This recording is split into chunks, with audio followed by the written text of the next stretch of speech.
маған айтады, кім айтты дейді. Мен емес айтқан, мен жаттап алған адам, мен тек. Сыпыра айтқан деді. Сыпыраны тауып бер дейді. Ол 15-ші ғасырда өмір сүрді. Не істейсіз десем, ол сотқа беремін дейді. Мына 15-ші ғасырда өмір кешкен Керей мен Жәнібекке кеңесші болған Сыпыра деген ақпа жырау болған. Сол кісі айтады, қан баласы қанға ұқсар, биік шыңға ұқсар, бай баласы байға ұқсар, байлаулы тұрған тайға ұқсар, би баласы биге ұқсар, алты қанат үйге ұқсар, құл баласы құлға ұқсар, мал таптаған гүлге ұқсар, тұлпардан тұлпар туады, сұңқардан сұңқар туады, асылдан асыл туады, жалқаудан масыл туады, сараңнан бермес туады, соқырдан көрмес туады, қыдырмадан кезбе туады, мылжыңнан езбе туады, ақыннан өлең туады, батырдан бедел туады, палуаннан алуан туады, алуаннан оғлан туады, оғланнан қобылан туады, иттен ит туады, боқ жейтұғын, қасқырдан қасқыр туады, қой жейтұғын деген екен. Сол айтпақшы, енді кімнен кім туылады дегенде сұраған ғой. Сөйтсе, жақсымен жайсағанға былай деп жауап беріпті. 10 ұлы бардың ақ ордадан ескем, 9 ұлы бардың төреден ескем, 8 ұлы бардың сұлтаннан ескем, 7 ұлы бардың жерлің оңынан соқпай ма, 6 ұлы бардың арманы бар ма, 5 ұлы бардың сөзінің жалғаны бар ма, 4 ұлы бардың 4 құбылас тең болар, 3 ұлы бардың өкпе бауыр жалы әлі бар, 2 ұлы бардың әлсін әлі бар, жалғыз ұлы бардың шығар шақпас жаны бар, ұлы жоқтың өмірінің қандай сәні бар деген. Сөйткен екен, жұрттың бәрі басын шайқап не. Сөйтіп бір жиында мен осыны айтқам. Бір әже кеп өксігін баса алмайды. Балам жаңағы сөзді айтпай қалса болмайсыз бе? Қай сөзді? Мен 6 сағат сөйледім, әже дедім. Қай сөз? Жаңағы менің әкем, мен шешемден 3 қызбыз. Ол жоқ. Сонда менің әке шешем жайдан жайға өліп кетті ме дейді. Мен білмеймін, кешіресіз дедім. Енді сіз жаңа айттыңыз ғой, ұлы жоқтың өмірінің қандай сәні бар дедіңіз ғой дейді да. Сонда жай тиіп кеткен екен да. Маған айтады, кім айтты дейді. Мен емес айтқан, мен жаттап алған адам, мен тек. Сыпыра айтқан дедім. Сыпыраны тауып бер дейді. Ол 15-ші ғасырда өмір сүрді. Не істейсіз десем, ол сотқа беремін дейді. Көрдіңіз ба? Мына қазақ қоғамы ата бабамыздың айтып кеткен сөздерінен бейхабар. Хабары жоқ. Ол кімнің қай жерде айтқанын іштің білмейді. Соны мен тек ана бабалардың сөзін жаттап алып, мен жеткізуші ғанамын. Мұқағали Мақатаев айтады ғой, қазақтың сөзін шапан жауып, бөрік кигізіп, өзіне қара сөзін өзіне қайтарамын дейді. Тап сол секілді мен сол бабалардың сөзін бар майдан қыз суырған кешегі Алпамыс батыр, Қобыланды батыр, Қамбар батыр, Еңліктің кебек, Қырымның 40 батыры, жаңағы Қорқыт баба, Асан қайғы, Үмбете жырау, Сыпыра жырау, Балқы базар, кешегі өткен бабалардың әрқайсысын 7 ғасыр ырлайды, бабалар аманатының барлығын жаттап, бүгінгі қазаққа жеткізіп жүрген қазақпын. Идеология деген осы ғой. Осы ойында тонып тұр ғой. Тонып тұр ғой бойында. Неге оқытпайды деймін ғой. Енді осы мен ана балдар мектепте оқиды. Бүкіл қазақ әдебиеттерін ақтарып қараймын. Қайдағы жайдағын айтады. Айналайын, мына қазақтың өзіне тән қазақ идеологиясын қалыптастырған. Мына тұрып тұр ғой, міне дайын тұр ғой. Осыны үйретсеңдер қайдағыны қаңғырып бастағы арабтың саясатын, басқа Қытайдың саясатын ба, Ресейдікі ба тықпалап келіп, тықпалайды, оны қабылдамайды ғой қазаққа. Идеология деген осы. Мысалы, неге біздің демография көтерілмей, неге жан санымыз өспейді деп міне шұрқырап жатырмыз ғой. Жаңағы сөздер, шымбайына бататын сөздер, соларды үйрену керек. Егер соны жаттап өскен ұрпақ болса, қалай болатын еді деп ойлаймын ғой. Иә, керемет, ғажап. Қазақтан, мен сізге айтайын, қазақтан сөз қалмаған. Қазақтай тіл айтатын әлемде ұлт жоқ. Мен басқа тілдерді еркін сөйлеймін, бірақ көптеген тілдерді қарағанмен, бірақ қазақтай ашытып, жаныңды, ішкі жан дүниеңнің астан кестен шығарып тұрып, тұлғалағайын шығарып сөйлейтін тіл жоқ. Мен сізге айтайын. Бұлай қарапайым бір ауыз сөзбен айтады қазақ. Естіге айтқан асыл сөз дейді. Шыңға тіккен тумен тең. Есерге айтқан қайран сөз, құмға құйған сумен тең дейді. Мына қара. Саналыға айтқан саналыға сөз айтсаң дейді да, сағыңды сындырмас. Санасызға сөз айтсаң, жағыңды тындырмас дейді. Не деген дана?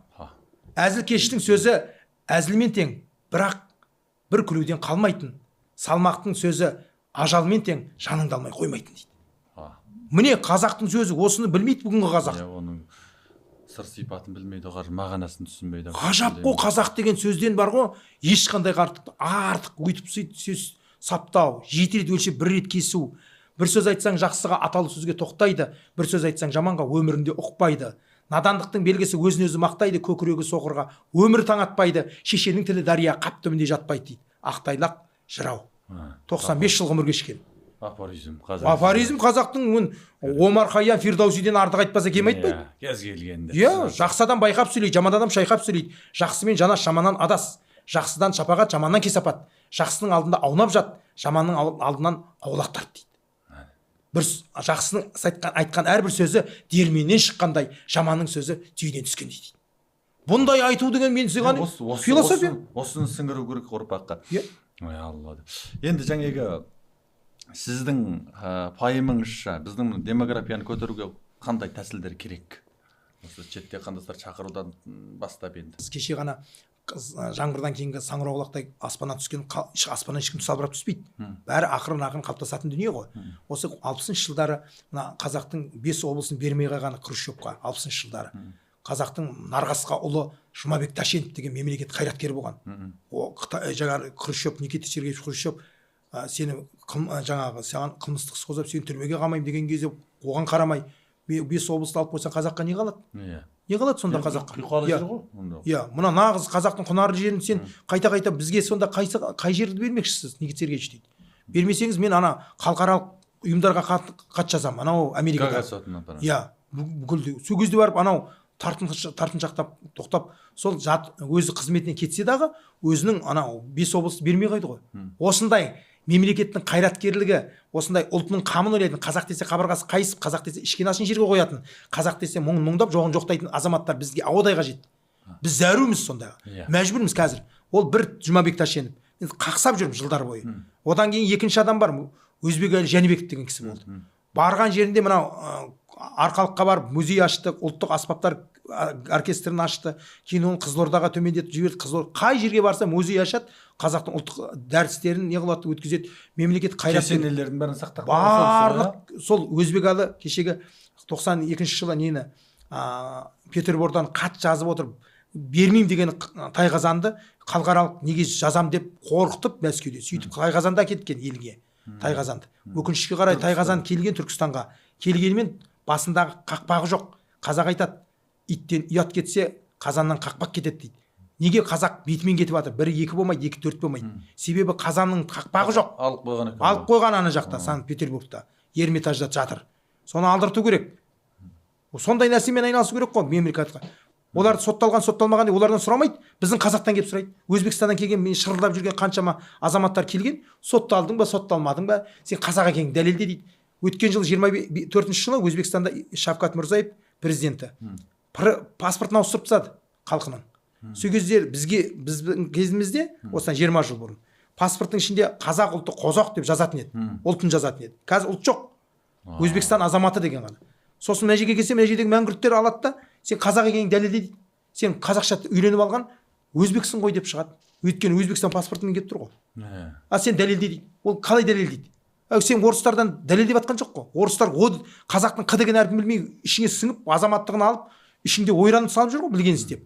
Қазақтан қорықпайды, өз қазағына не істесе де қазақты үркітіп қорқытып. Өйткені Мұхтар Мағауиннің Сары қазақ деген кітабында бар. Құл қашанда құлды құл қылғысы келіп тұрады дейді. Құлдық сана мына жерінде. Бізде ұлттық идеология қалыптаспай біз ел болмаймыз. Мынандай ұлан-ғайыр жерінде бізде әй дейтін әже, қой дейтін қожа жоқ. Кім қалай өмір сүріп жатыр? 30 жылдың аясында ешкім келіп сенен сұрамайды. Сен қалай өмір сүріп жатсың, бала-шағаң қалай бағып жатсың деп ешкім сұрамайды. Шаруасы жоқ. Сондай мемлекетте қалай өсіп жатсың деген. Қалай өсіп жатсың, қалай бала-шағаң бағып жатсың, ешкім сұрамайды. Сол үшін барлығы кеп айналып келгенде әлеуметтік деңгей әл-ауқатқа байланысты. Саған келетін қазақ қашан келеді? Білесіз бе, сіз айтқан соны меңзеп отырсыз ғой.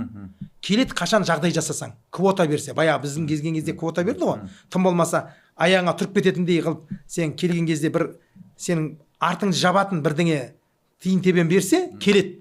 Ештеңе бермейтін болса келмейді ол. Мен не үшін барам дейді. Менің сыныптастарым бар, әлі Өзбекстанда тұрады, Сарапшанда. Не үшін барам мен дейді. Бір тиын бермесе, мен қазақ деп сыйламаса, ертең азаматтық бермей қояды. Ұлымды мектепке қабылдамайды, университетке қабылдамайды. Ашта өлем ғой ол жаққа барып дейді. Маған сөйтіп айтады. Сосын келмейді. Баяғы Хакім Абайдың адам болам десеңіз, 5 нәрсеге асық бер, 5 нәрсеге қашық бол дейді ғой. Өсек, өтірік, мақтаншақ, еріншек, бекер, мал шашпақ. Сол мал шашпақтың дәл өзі. Мал шаша береді. Қыруар қаржы өйтіп. Өзбекстан ешқашан мал шашпайды. Түркменстан неге істемейді? Тәжікстан неге істемейді? Қырғыз неге істемейді? Әзербайжан неге істемейді соны? Саммиттер. Қытай неге істемейді? Әлеуеті зор болса да. Өйткені ол керек емес. Мал шашпайды. Әрбір тиынды есептеп отыр. артынан есеп береді халықтың алдына. Бізде ешкім 30 жылдан асып кетті, ешкім есеп бермейді. Қайда кетіп жатыр ана қаржы, Құдай білсін. Біз ана әрбір қазақтың азаматы, Қазақстан Республика азаматы ана түсіп жатқан бюджетке түсіп жатқан мұнайдан, жаңа газдан, анау 125 анау Менделеевтің кестесіндегі барлық элементтер Қазақстанның территориясынан шығып жатыр, сатып жатыр шетелге. Соның үлесіміз бар әрқайсымыз. Біздің айды көрек. Норвегияда 5 сыныптың баласы білет, бюджетке қанша ақша түсті, қанша ақша кетті, қанша ақша үлеске түсті. 5 сыныптың баласы айтып береді. Бізде министр білмейді. Айта алмайды қайда ақша. Кібіртіктен қазақша мен 6 айдан кейін үйреніп, атаң ба сөйлейді, әлі сөйлемейді. Бір министр еркін мен сияқты сөйлей алмайды. Қазақтың салт дәстүрін, әдет ғұрпынан хабары жоқ. Қазаққа тән асыл қасиеттен жұрдай, тыр жалаңаш, не айтып тұрған көзі білмейді, не қазақша сөйлемейді, не орысша сөйлемейді. Әйтеуір министрден құр баяғыда ойлайтын едім, білімді азаматтар қоятын шығар, атаңның басы. Не ештеңеден хабары жоқ. Әйтеуір бір кеудесінде жаны бар дейді қазақ айтады. Сондай адамдарды отырғызып қойған. Одан ел болмайсың, кешіресіз. Содан кейін сіздің әне бір сөзіңізді Америкаға қашып кетсем деген сөзіңіз шықты ғой. Сонда ойыңыз болды ма? Мен сізге ренжіп қалдым.